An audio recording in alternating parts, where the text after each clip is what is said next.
اعوذ باللہ من الشیطان الرجیم بسم اللہ الرحمن الرحیم۔ قابل قدر ناظرین اکرام، السلام علیکم ورحمۃ اللہ وبرکاتہ۔ اے خاک مدینہ تیری گلیوں میں ابھی تک، اے خاک مدینہ تیری گلیوں میں ابھی تک ہم بنتے پیمبر کی لحد ڈھونڈ رہے ہیں۔ آہ جنت البقیع۔ تاریخ دنیا میں پیش آنے والے عمل کا خزانہ ہے۔ تاریخ اپنے اندر محبتیں، نفرتیں، چاہتیں، خواہشیں، کاوشیں، راحتیں، نفرتیں سموئے ہوئے ہوتی ہیں۔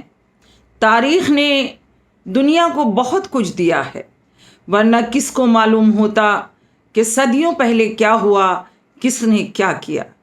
حد یہ کہ جس گھر میں رحمت کے فرشتوں کو بھی اذن کے بغیر داخل ہونے کی اجازت نہ تھی، اس کے اہل کی حرمت کو پامال کر دیا اور ان کے ابدی آرام گاہوں کو انتقام کی آگ ان پر برسائی گئی۔ یہ سب تاریخ نے بتایا اور اب تک بتا رہی ہے اور قیامت تک تاریخ بتائے گی۔ بقی کے لفظی معنی درختوں کا باغ ہے اور تقدس کی خاطر اس کو جنت البقیع کہا جاتا ہے۔ اس مقدس مقام میں نبوت و امامت و ولایت کے بیش قیمت موتی آرام کر رہے ہیں۔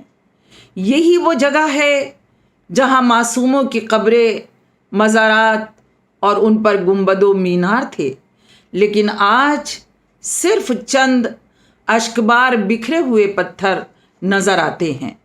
جنت البقیع وہ مقدس مقام ہے جس کی خاک نے خدا کے آخری نبی کے قدموں کو چوما ہے۔ مسلمانوں آؤ، تاریخ دیکھو۔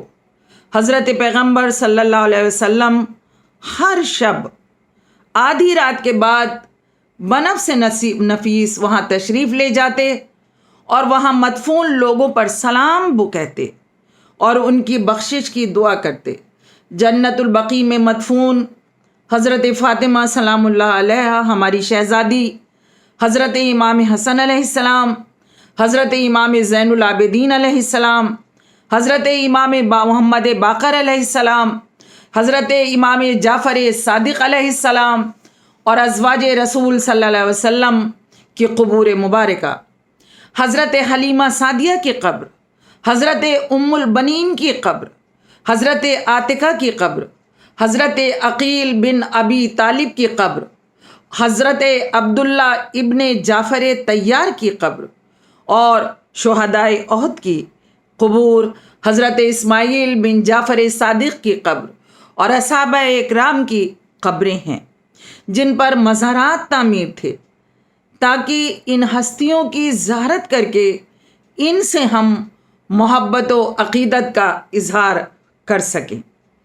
معتبر روایات، تواریخ سے یہ ثابت ہوتا ہے، جو معتبر روایات تاریخ میں موجود ہیں، کہ از خود پیغمبر اسلام نے اپنے اصحاب و صالح مومنین کی قبور کے نشانات قائم کیے اور خود قبروں پر جا کر فاتحہ خوانی اور دعا کی۔ اگر یہ عمل شریعت الہیہ میں ممنوع ہوتا تو حضرت ہرگز اسے انجام نہ دیتے، لیکن وہابی مسلک کے پیروکار آل سعود نے اپنے عقائد اور جھوٹے فتووں کی بنیاد پر 1925 یعنی 1925 عیسوی پہلی اور دوسری جنگ عظیم کا یہ زمانہ ہے، اسلامی کیلنڈر کے مطابق 1344 میں جنت البقیع کے مزارات کو منہدم کر دیا گیا۔ برطانوی حکومت نے حجاز کا علاقہ صرف اس نظریے کے تحت آل سعود کو حکمرانی کے لیے دیا تاکہ ان کے سخت نظریات اور فکر کی وجہ سے مسلمانوں میں اختلاف کے ہدف کو پورا کیا جا سکے۔ اس وقت بھی جنت البقیع کے انہدام کا واقعہ دنیا کے گوشے گوشے میں بسنے والے مسلمانوں کے لیے نہایت دلخراش اور افسوسناک تھا۔ اس وقت سے پوری دنیا کے مسلمان صدائے احتجاج بھی بلند کر رہے ہیں، پروٹیسٹ کرتے ہیں اور مزارات مقدسہ کی تعمیر نو یعنی ریکنسٹرکشن کا مطالبہ بھی کر رہے ہیں۔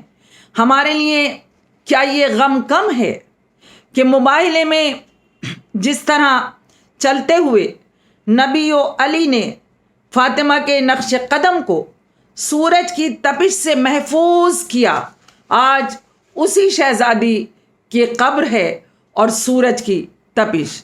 آج بقیع قبرستان نہیں بلکہ زندان بنا ہوا ہے، واحد قبرستان جہاں تالے پڑے ہوئے ہیں۔ مسلمانوں، باپ کی قبر پر اتنی روشنی کہ اگر سوئی گر جائے تو مل جائے، مگر بیٹی کی قبر کی بے کسی اور بے بسی کے ایک چراغ جلانے کی اجازت نہیں۔ فاطمہ کی وہ قبر اپنی مظلومیت کے ساتھ تمامی امت مسلمہ کو بنا تفریق مسلک تمامی مسلمانوں کی دینی حمیت کو آواز دے رہی ہے۔ مسلمانوں، یہ تمہارے نبی کی بیٹی کی قبر ہے۔ امت محمدی مرد اور خواتین سب سے میری پرزور اپیل ہے کہ جاگیے اور تاریخ دیکھیے۔ قبروں کو بنانا حسینی فطرت ہے اور قبروں کو توڑنا یزیدی فطرت ہے۔ ضرورت ہے کہ ہم اہل بیت کے چاہنے والے اپنی تمام اختلافات کو بھلا کر ہم ایک جگہ جمع ہوں۔ ہمیں مضبوط ہونا ہے۔ اے آل سعود، یقیناً تم اپنے کارنامے پر پشیمان ضرور ہو۔ ارے خود نہ صحیح، لیکن ہم کو اجازت دے دو کہ ہم خود از خود پہنچ کر اپنی شہزادی کے روضے کی تعمیر کریں۔ میرا وطن ہندوستان جس پر مجھے ناز ہے، میں شیعہ سنی فرنٹ اپنے بھائی ذوالفقار علی چھمن گلوبل حسینی مشن کے ذریعے، اپنے ملک ہندوستان کی گورنمنٹ کے ذریعے، سعودی عرب کی آل سعود گورنمنٹ تک میں اپنی بات پہنچانا چاہتی ہوں۔ ہمارا احتجاج کسی بھی حال میں رکے گا نہیں۔ کیا ہوا کہ آج دنیا کووڈ جیسی وبا میں گرفتار ہے۔ اپنی گورنمنٹ کی ہدایت اور لاک ڈاؤن کے حالات میں ہم مسلسل سالوں سے جنتر منتر پر جو احتجاج کرتے چلے آ رہے تھے، آج نہیں کر پا رہے ہیں، لیکن آن لائن احتجاج کر کے ہم اپنے اہم فریضے کو ادا کر رہے ہیں، اور مجھے یقین ہے کہ شہزادی کا ہر چاہنے والا ہر طرح کے حالات میں اپنے ہدف سے ہٹے گا نہیں، اور اپنی بات اپنی گورنمنٹ کے ذریعے آل سعود تک پہنچائے گا، اور اپنی بات کو پہنچانا چاہیے بھی۔ میں یہاں مختصر لفظوں میں بس اتنا کہنا چاہوں گی کہ اگر ہمیں موت بھی آ گئی تب بھی ہم اپنی نسلوں کو ظلم کی یہ داستان اور پیغام دے کر جائیں گے۔ اے میرے امام، اے وقت کے امام، اب آ جائیے، قبر زہرا منتظر ہے، مولا آ جائیے تاکہ انتقام شہزادی پورا ہو سکے۔ والسلام، ربنا تقبل منا انکا انت السمیع العلیم۔